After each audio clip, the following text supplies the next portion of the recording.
Hello, Liz Ami. It's Lala Hayden, and today I'm sitting down with Tessa Clarke, co-founder and CEO of Olio, the world's largest community-powered food-sharing platform. The idea started simply. Tessa was moving home, she had good food in her fridge she couldn't bear to throw away, and she tried to find someone nearby to give it to, and couldn't. That was 2015. Since then, Olio has grown to over 9 million users across 60 countries, redistributed more than 135 million meals, and built a volunteer network of over 100,000 food waste heroes, who collect surplus food from partners like Tesco, Pret, and Sainsbury's every single day. Before Olio, Tessa studied at Cambridge, worked at BCG and Dyson, and did her MBA at Stanford.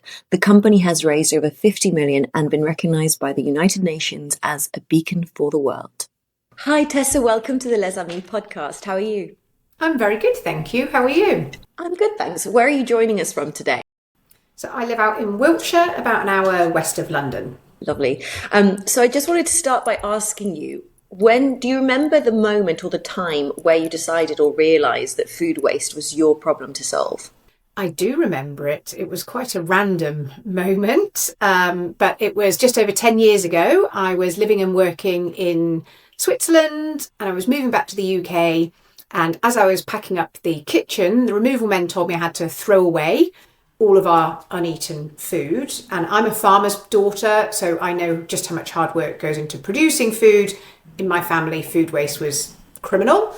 So I was not prepared to put this perfectly good food in the bin. And so instead I set out into the streets with my newborn baby and toddler at the time, hoping to find someone to give the food to. I failed miserably, cried because I was so frustrated. I'd gone to all this effort on such a stressful day. I went back to my apartment, and when the removal men weren't looking, I resorted to smuggling the non-perishable food into the bottom of my packing boxes.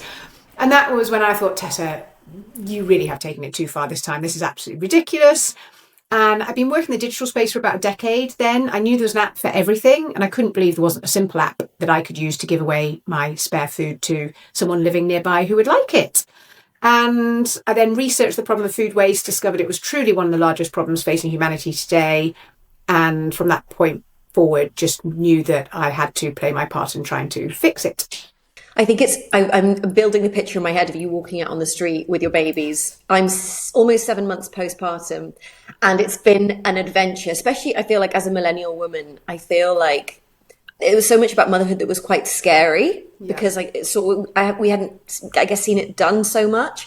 But I realized like how much of my purpose or mission or having a baby has actually got me thinking about legacy and what I want to do to make the world better. Yeah. How do you feel like motherhood has also shaped your way of, running a business or legacy even? Well, it's really funny because when I told most people about this idea of a neighbour-to-neighbour food sharing app, a common response was basically, oh, it sounds like baby brain's got the better of you. You better get off maternity leave and back to work. But actually, I think baby brain helped me see the world much more clearly than perhaps I'd been seeing it before when I was trapped in that rat race, cycling around as fast as I could, doing a lot of stuff that made no sense whatsoever.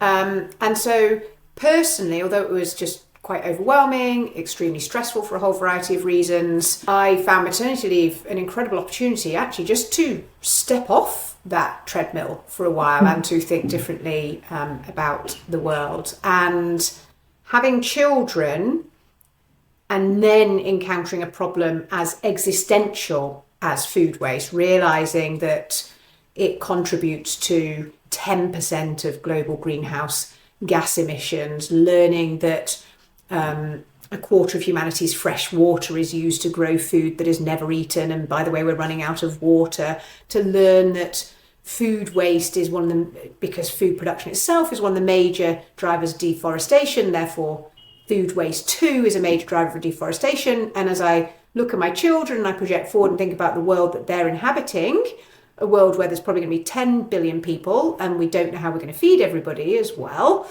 then absolutely that helps give me the fire in my belly to not give up when honestly it feels like you're just pushing an enormous boulder up a hill all day, every day.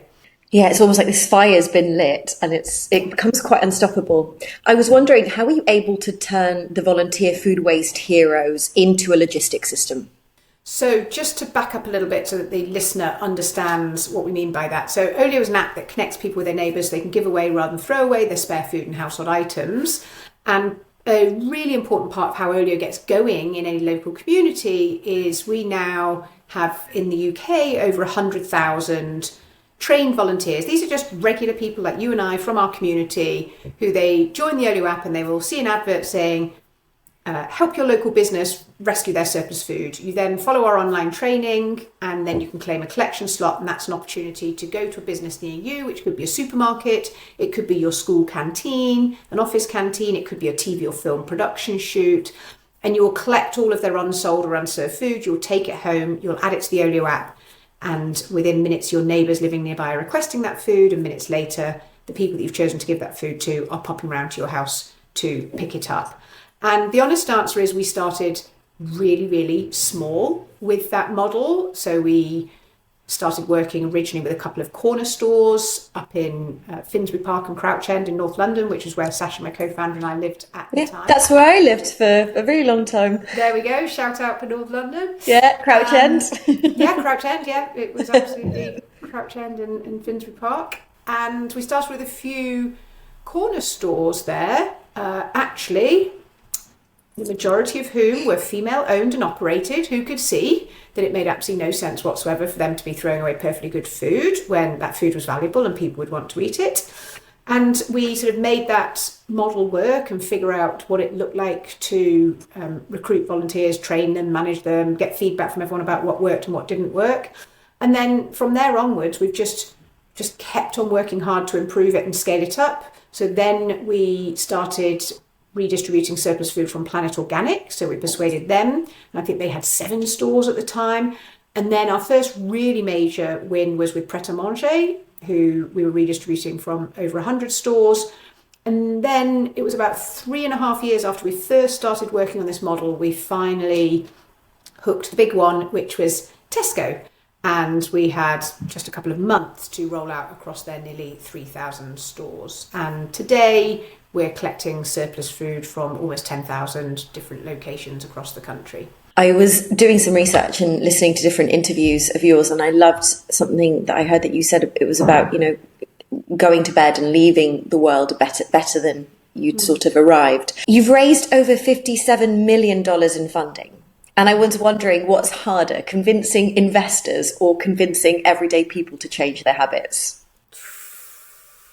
That is an impossible decision to make. Both are brutally hard, and hard for different reasons. So the investors, it's really hard because we are predominantly pitching to men, and very affluent men who are not at all connected to the food or the food waste that takes place in their lives or in their homes. And there's also lots of data now showing the amount of both conscious and unconscious biases that are held against female founders. So we're a female co-founded business. We are sort of profit with purpose, tech for good.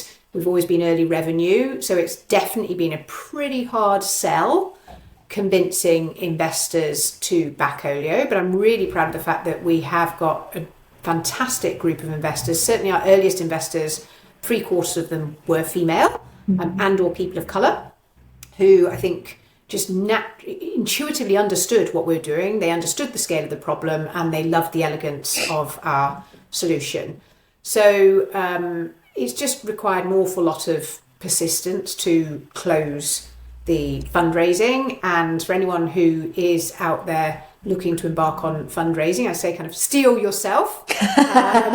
But I would I would point you towards watching a video that you can find on YouTube by Dana Kanzi, who is a university professor who researched why it is that female founders don't get the same amount of investment of male founders. And actually, to put that into context, of all venture capital funding, female-founded businesses get roughly 2%, male-founded businesses get 85%, and mixed teams get the delta.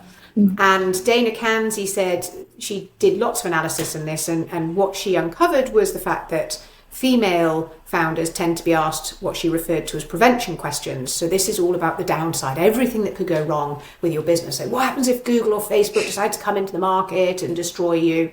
Whereas the male founders asked promotion questions. How big can this grow? How fast can this go? What would you do if I gave you an extra 5 million? So male and female founders have very different experiences fundraising, but her solution was that if you were a female founder and you're asked all of those prevention questions, which I was over and over and over again, what you do is you answer those prevention questions with a promotion response. So you kind of answer the question, but then you take it into that upside, the growth, the potential, the ambition territory. So fundraising, really, really tough. And then persuading sort of everyday people to change their behaviour, equally challenging. The early adopters, so that there are lots of people who, like us, absolutely hate food waste. And they joined Olio in their droves in the early days. But the challenge that we had was because they hated food waste, they were therefore extremely careful not to have any surplus food in their home, which meant they didn't have anything to give away via the app. And that was actually why we ended up developing the Food Waste Heroes program, because in the early days, we had the early adopters in their home who didn't generate any food waste, so they had no food to give away. And we had businesses like cafes and delis that we hoped would work with Olio that told us they were far too busy running their businesses to be messing around with an app. And that was how the Food Waste Heroes program came about. We said, well, let's take the people who've got lots of time and no surplus food and match them with the businesses that've got lots of surplus food and no time. As you think about sort of behaviour change, one of our major learnings has been, well, first of all, you have to start with these sort of low-hanging fruit. So I remember in the early days, I mentally would split people that I spoke to into 3 categories. There were people who absolutely loved Olio. They were kind of hugging you and thanking you and downloading the app sort of whilst they were talking to you. There was the group 1 people. There was then the group 2 people who I could tell sort of intellectually got it, and they would probably do something about it, but not sort of immediately. And then there was group 3 people who, no matter how long I spoke to them and how convincingly I tried to explain what a big problem this was, how important it is we solve it, and how easy this solution is, they were just not getting with the program. And I learned just from my own sanity to very quickly divide people up into those 3 buckets and just as quickly as possible stop conversations with all people who are in group 3. Honestly, not spend too much time with group 2 people, and really in the early days just focus on those group 1 people. And then as you scale, you then have to start thinking about how to deal with group 2 and group 3 people. The other major learning was around positioning. So initially in the early days, because we were really motivated about solving the climate crisis, we could see how desperately urgent that was. We talked about Olio very much in climate and environmental terms, and unfortunately we've learned the hard way that for the majority of people that does not motivate them to change their behaviour or take action. So instead we now lean into talking what we refer to as sort of selfish altruism, so telling people how amazing it feels to give away your surplus, which is true. You've got to sort of try it to experience it. And then also we just talk about how much they can help and contribute to their local community. So that much more personal and community-led messaging is far more powerful in terms of changing behaviour. Especially at a time where there's a big mental health crisis. When I was struggling with depression, I was volunteering in a charity shop in Finsbury Park, and it was the thing that I looked forward to the most. It's probably one of the hardest steps to take when your mental health is the way it is, but it's one of the fastest ways to impact your mental health. I was wondering, how do you balance scaling a tech company with staying true to grassroots community values? I haven't actually found it that difficult, because for us, I guess our values are non-negotiable. So we have our mission, which is basically trying to solve the problem of waste and food waste, specifically within our homes and local communities, and that's never going to change. We've then got a very clear set of company values. They're just 4 words. They are inclusive, resourceful, caring, and ambitious. And we recruit everyone who joins the team as people who sort of cut them, they bleed those values. We use those values to assess people's performance during the year. We self-rate ourselves as an organisation in terms of how well we're living up to those values, and we use them to take business decisions. And indeed, any of our investors that we bring on board are people who also have to be kind of mission obsessed and really live those values. Actually, we haven't found a massive conflict, because it's just been so clear to us that that is non-negotiable. Bigger challenge sometimes is, when do you focus on the commercials? And you can have a fantastic mission, but if you're not able to create a sustainable business model, then you will go out of business, therefore you won't be able to have any impact. And so what the bigger challenge has actually been some of our community members who feel like Olio should be this really, really pure thing that doesn't generate any revenues. But we then have to just explain to those people, well, if we don't generate revenues, then we cease to exist, therefore we have no impact. So we've got to find a way to generate revenues that is consistent with our values and our mission so that we can be sustainable, so that we can continue to grow and accelerate our, the good work that we are doing. What's something about being a founder that people tend to romanticize, but you've actually found really difficult? I think it can be easy to look at founders when they're at towards the end of their journey, but once they've hit a certain amount of critical mass or success or momentum, people tend to assume that you go from zero to where you are today. And so people go, oh, wow, because they've never heard of you before. Oh, this is an overnight success. And I'm like, which one of those 365 nights multiplied by 10.5 years was the overnight one? And I think also that is something that's really off-putting to aspiring founders, because they might listen to someone like me talking about the scale that we're operating at now, and they've sort of glossed over all just the tiny weeny little baby steps we took day after day after day when everyone thought we were absolutely mad for jacking in our fantastic corporate careers to launch a food sharing app, and when we were getting up at the crack of dawn and handing out free satsumas at tube stations with flyers to try and persuade people to join the food sharing revolution, and just all the sort of ridiculous stuff that you have to do to sort of hand crank something to kind of get it going. I think that's all the stuff that is overlooked. The other stuff that is overlooked is you just go through these sort of utter troughs of despair where you're putting all the energy in and just nothing's coming out. And thankfully, I've now been doing this for so long that Sasha and I have both learned that we've just got to be patient and just almost kind of sit still a little bit, because there's always some good news around the corner. Now, I call it green lights, right? Like waiting for those green lights, little signs from life. They'll throw you little nuggets to just show you you're on the right track. The universe will absolutely throw those at you. You've just got to be a little bit patient. They don't sort of all arrive in a nice linear fashion. So sometimes you'll have just some really sort of dark periods where you'd say, come on, just universe, throw me a freaking bone. Now, I'm not saying keep doing the same thing over and over again and expect a different result, as Einstein told us that's the definition of madness. But if you are being curious and humble and learning and iterating quickly, sort of something will stick. You've just got to throw a lot of crap at the wall. There is such a thing as karma, and it does come to you eventually. Have you ever seriously considered quitting, and what has stopped you? Never seriously considered quitting, because the mission is just too important. If I were to quit, then that would essentially be saying I give up on all hope, and that's just not in my DNA. It's like I'll die fighting, and I really believe that the climate crisis was caused by billions of small actions, and so by the very same logic, it's billions of small actions that can help get us out of it. And we've almost collectively lost a belief in our own power and our own agency, because at the moment we feel very atomized and very separate and very connected.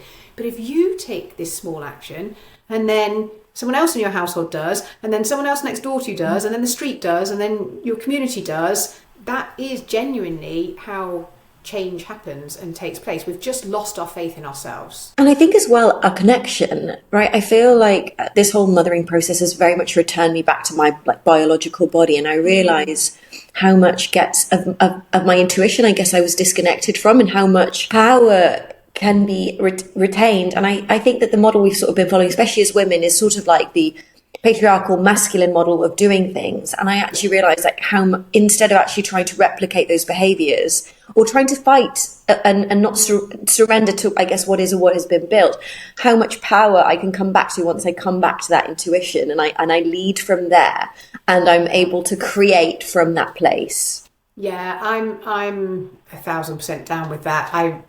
I guess sort of struggled with it a little bit when I was transitioning to feeling comfortable with it, but now I'm just like totally unashamed. I listen to my gut all day long. It's like, forget about AI. We've really got our own guts, which has absorbed billions of data points through hundreds of generations.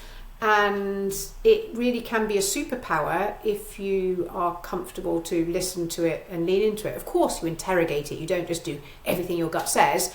Certainly, I use my gut for, if my gut is raising red flags, that is never without a reason. And in particular around hiring, building a team, I find that a lot of younger team members, or as you say, perhaps the more masculine tendency is to be quite sort of rational about sort of this person has this experience and they've done this before, therefore they are an outstanding hire for our company. But if my gut has a red flag about that person, anytime I've overlooked it, it's not had a nice outcome. And I think it's also our connection again with nature and with food and with nourishment. I feel like we're growing increasingly more disconnected, and I think there's so much magic to be found in coming back to the roots and coming back to our connection with food. I want to ask you, what do you think people misunderstand most about sustainability? I think the biggest misconception people have is that sustainability is all about the planet.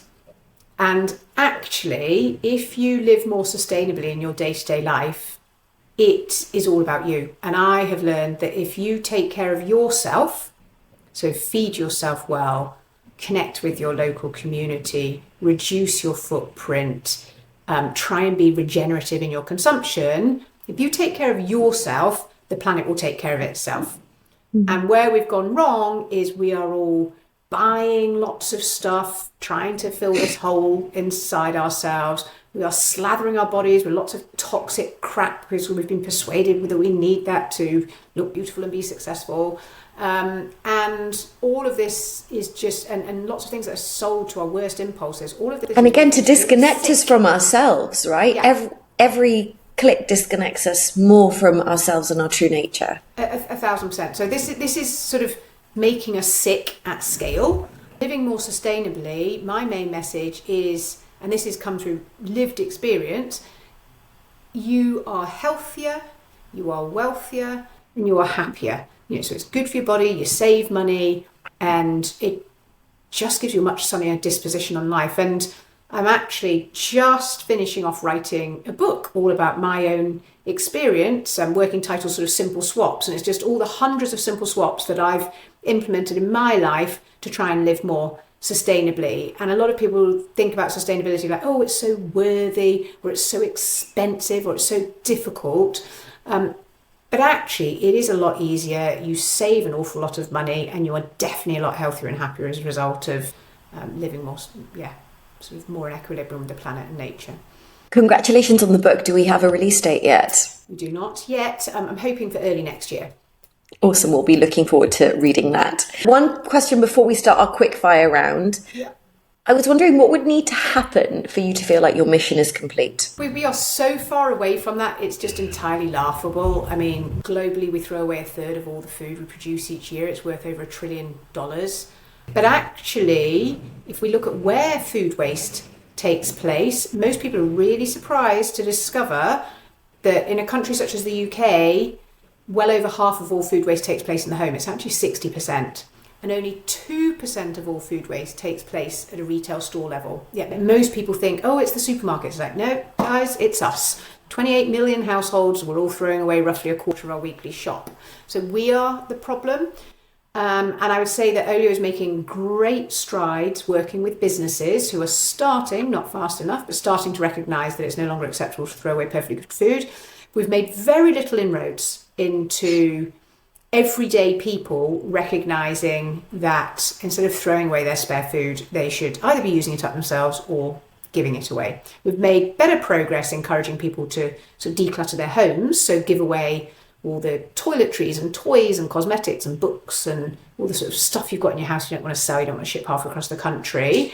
People are using Olio a lot for that, but not enough people are using Olio for when they're about to go away for the weekend or go on holiday, or they've overcooked for a party, or they've received an unwanted food gift. So we've still got a really, really long way to go there.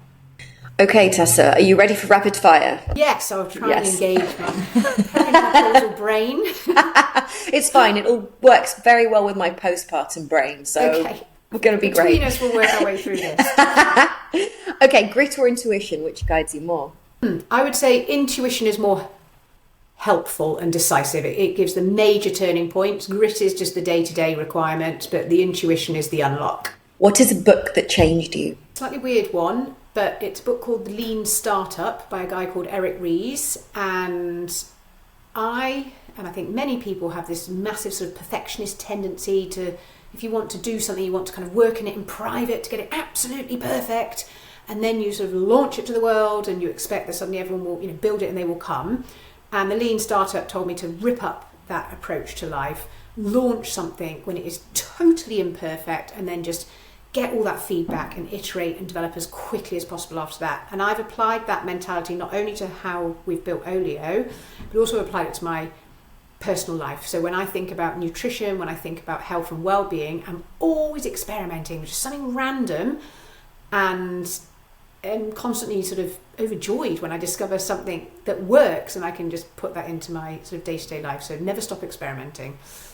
What is a comfort meal that you keep coming back to? Do you know what? The honest answer to that is a bowl of cereal, but it's kind of like healthy-ish cereal. It's sort of, I've got this just delicious like Pim Hill organic muesli, and I'll have that with some grape nuts and some shreddies and some seeds on top with full fat milk and maybe a splash of cream on top. Do you sprinkle some cinnamon on there as well? Do you know what? I love a bit of cinnamon too. I just love it. It's like if I just I'm just feeling tired and exhausted and I can't be asked to cook, or I just want to treat myself, then it's very, very achievable. I've started making my own granola at home with maple syrup and nuts, and any leftover nuts and seeds that I find. It's a great way actually to reduce, if I've got anything left over, I'll just chuck it in and make granola. It is, and you will never, I was stunned to discover how easy granola is to make, and then I'd look at how expensive it is to buy. It's and just think, so expensive. God, I can't believe how much money I've wasted. I want it all back. Best advice you've ever gotten, and best advice you'd give? Advice that I do sort of come back to is a friend of mine gave it to me at the time about my love life, which was, he told me, Tessa, the definition of madness is doing the same thing over and over again and expecting a different result. And I definitely apply that a lot in my life and in business or say with my exercise or whatever it might be. And then the best advice I ever give, gosh, I don't have a sort of go-to piece of advice because I do tend to tailor it to the person I'm speaking to, but if I had to pick anything, it would actually be, again, a piece of advice that a friend gave me when I was very early on in my career. I was terrified about doing X, Y, and Z, and she just said to me, Tessa, feel the fear and do it anyway. And I think too many of us are held back by fear, and I try and stop my fear by just thinking, one, we're all going to be dead in a minute anyway, and two, just when you peel back all the layers, everybody is a human being with the same bodily functions. No one is more important than anyone else. And most people who are doing new stuff, I have learned, even people who look super impressive and this, that, and the other on the outside, everyone's winging it.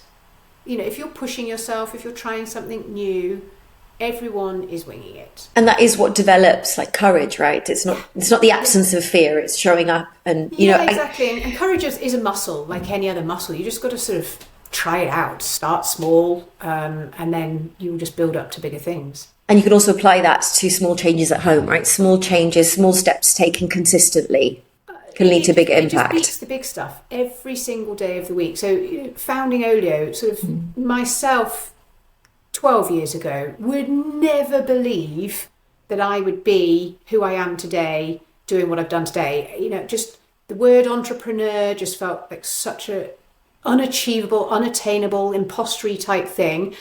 And the reality is you don't start with a big bang. You start off with, oh, by the way, it takes 10 minutes and costs 15 quid to become a company's house. And you're like, oh, because it's done that. It's not sexy. Complexity isn't sexy, is it? Yeah. Like it's so much easier to talk about an overnight success than it is actually to talk about all of the messy grey in between stuff. It's just, you just got, with everything in life, you just got to do the reps. And you just got to start small and just keep doing the reps and good things will happen. Tessa, thank you so much. It's been an absolute joy to talk to you. Thank you for all of the amazing work you're doing with Olio as well. And we can't wait to read your book. I will let you know when it's out.